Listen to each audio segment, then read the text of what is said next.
Hey, how's it going? What does it mean to fumble a wrestler? It's become a popular phrase over the last few years. WWE fumbled this person, AEW fumbled that person, but what does it really mean? To fumble means to waste or to not use to someone's full potential. Now, about 99% of the time, when fans claim a company fumbled someone, they're usually right. I mean, come on, just look at any NXT wrestler who had the unfortunate reality of being called up to a Vince McMahon-run WWE. But there is that 1%. That 1% of the time when fans come together and proclaim this wrestler has been fumbled. And they are wrong. Today we are looking at that 1%. Today we are looking at Swerve Strickland.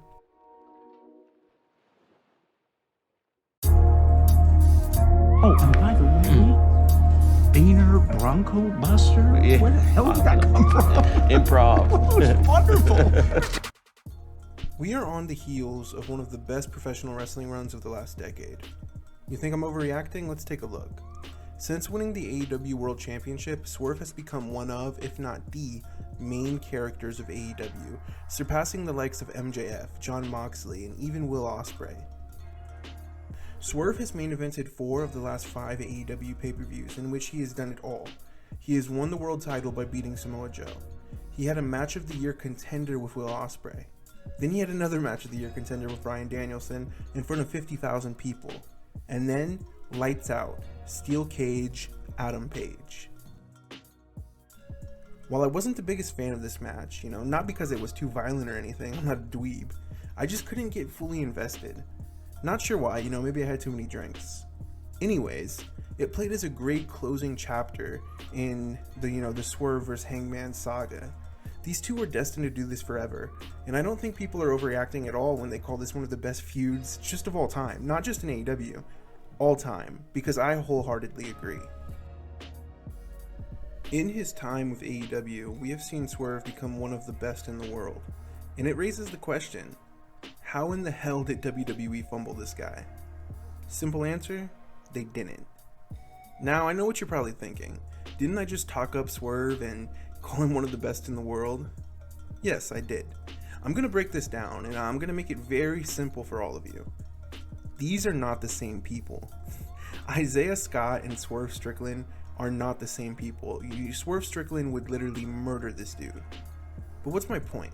I mean, sure, Swerve today looks a little different. He's bulked up and improved in certain areas, but that doesn't completely negate WWE fumbling him, right? I mean, they should have seen his potential. Well, yes and no. I look at this situation sort of the same as WCW having Steve Austin. Did they technically have Stone Cold, the Rattlesnake, one of the best and biggest stars of all time on their roster, and not use him to his full potential? I mean, technically, but I would go as far as to say no. If WCW tried to push, stunning Steve Austin like a top guy, it likely would not have worked. So if you want to say WCW fumbled Stone Cold, you're not technically wrong, but I just think we're really grasping at straws here.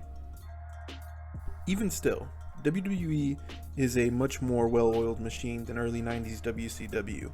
Surely someone in the company should have seen the potential Swerve had and known they needed to keep him. Well, first of all, someone did. And second of all, I don't really blame WWE for letting Swerve go in the first place. Let's talk about it. He was a good wrestler in a sea of good wrestlers. I mean, in-ring wise, what did he do that stood out compared to guys like Santos Escobar, Kyle O'Reilly, or even Cameron Grimes?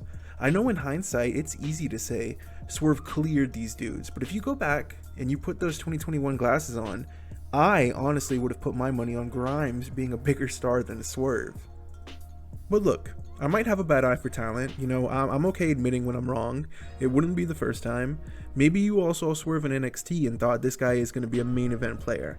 I just didn't, and like I said, I don't blame WWE for not seeing it either.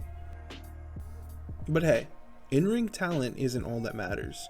You've got to have the whole package, and I hate to say it, but Swerve was far from the whole package in NXT. In the making of this video, I went back and watched a bunch of his stuff, and I honestly found myself cringing.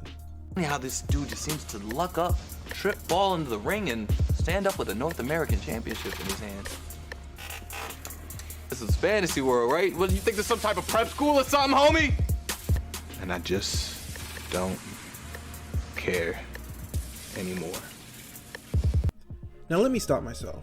You know, I'm not making this video to critique the wrestler Swerve used to be, and I really don't want to harp on how I wasn't a big fan of him in NXT. You know, that's not the point of this video. I guess my point is, it's hard to evaluate talent. You know, it's hard to look at a young wrestler and know what their ceiling is.